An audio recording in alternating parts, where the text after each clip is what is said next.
Okay, it was a pretty decent game week. 50 points, enough to see a slight green arrow up to 58k. We are crawling back this rank. We go back to last week where I did forget to make a video. If it loads, 71 points. That was pretty decent for my rank after this abysmal game week. I forgot to make a video as well, so I've had deadlines coming up, been a bit busy. So we had this abysmal game week, but this was kind of avenged by the next game week, which basically put my rank back up to 600k. And we had a small jump this game week. As you can see, transfers not been going well. Brought in Sterling for that awful game week, who didn't play. Then brought in Wilson for this game week, who didn't play. And then we brought in Kolasinac for this game week, who again didn't play. Pretty sure I'm going to bank the transfer this week, but we'll get onto the transfers later. I may have to sell Kolasinac just to get started in a lineup out next week, but again, we'll talk more about that later on. Obviously, Doherty and Wan-Bissaka came on off the bench for Brooks and Kolasinac. They both got me points. Patricio and Doherty both getting me clean sheets. It's been a long time since that has happened. Robinson and Alonso both blanking. Might have to sell Alonso soon. I really do want to keep him for these good fixtures where everyone else is selling him. If Alonso can become a differential, then that would be amazing, but I might need to sell him to fund Hazard, but again, more on that later. Richarlison didn't get any points against City. Wasn't expecting that at all. But whatever. And not really expecting much from him against Tottenham, but I guess if any Everton player is going to get a goal, it probably will be him, so that's not the worst fixture to play him in. Salah blanking, not great, but I think I'm going to keep hold of him for at least the next two is what I'm thinking, but we'll just see what happens there. Sterling coming on off the bench to get points again. He was just such a must-own player. Now I've brought him in the past 3 game weeks. And yeah, it's all of a sudden it's the emphasis has switched to Sane as the City player to own, but I do want Sane in as soon as possible. But again, we'll get more onto that when we talk about transfers. Aubameyang, another player who just hasn't been doing particularly well for him. Captained him last week over Salah, and he's got me a measly 10 points as captain, and when Salah would have got me like, 42 or something if I'd have captained him, and that really would have been really nice for my rank. I really could have done with my faith in Salah being rewarded with that big captaincy haul, but he wasn't even really in my captaincy plans last week, so can't be too annoyed. Jimenez with 9 points, that's nice. His fixtures are getting a bit turbulent, but I think I'm going to stick with him because I think he's going to return points in the easy games, and yeah, he probably will blank in the tough games, but as long as he's getting points, I don't want to overcomplicate things by moving him on when I got other fires. And Wilson, yeah, hopefully he can get his first actual game for me next week. Move on to my transfer plans now. You can see my sort of worries are, if I just show you my team first, that I want to play next week. You can see that we look at this team. On paper, I'm pretty happy with it, of course, not expecting anything from Jimenez, Patricio, and not really Richarlison either, but Richarlison could get me points.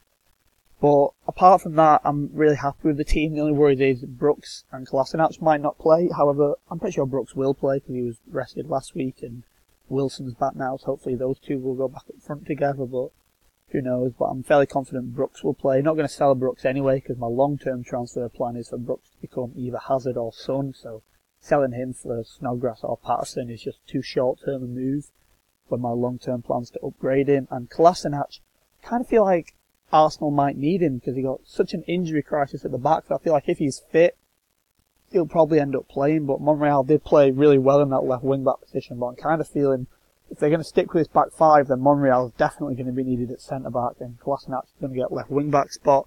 You play a back 4, not so much, but hopefully, you never know, he might still play left-back with Kolasinac alongside Koscielny, but who knows what goes on there. But yeah, I'm probably just going to bank the transfer this week. If we move on to my long-term transfer plans, you can see my long-term transfer plans are for Salah to disappear probably after the Newcastle game, but maybe next week if I just really need to get Sane or Hazard in early. But my plans are, it was to do Sane and Son, just bank, do it, but now Hazard is really someone who I'm scared about not owning for that amazing Chelsea run of fixtures. If I just get them fixtures up, you know, for those run of fixtures, it just is not so much this Leicester game, because Leicester do have a pretty alright defence, but in the long term, and then obviously Sane, someone who's not been so much punishing me for not owning him, because I've had 2 green arrows in a row now, but someone who I do think could really reward me for owning him. So if I'm going to bring them 2 in, could see, the most easiest way to fund that is Alonso. Can afford Luis currently, but I'm probably going to get priced out of that. If I could do Luis, which I might do for a hit next week if that's still affordable, then possibly that could happen. But Salah's going to be playing Newcastle that week, so I kind of think Salah could be the best captain in the game, so which is why I might give Salah one more week and put these moves on hold, but we'll just see what happens. If not, then that could become Stones, Davis, Dean is going to have a really good run of fixtures after them, which is why people selling Richarlison. Doing that's not even on my radar. He's had 2 bad fixtures, but look at that, from 19 to 26, just, yeah, I don't really want to lose a player like Richarlison who's done so consistent in the easy games. Alternatively, Kolasinac could move away. As for we look to the Southampton defence, they've just got a new manager. They've got a lot of cheap defenders that are starting to play now, with Bednarak, so when we looked at the start of the season being one. Most of this comes down to injuries though. We've got Bednarak, Yoshida and this Valerie even playing at the minute, so we'll have to see what happens long term, but like I said, I really want to keep hold of Alonso, so bringing in, a transfer like that could tempt me.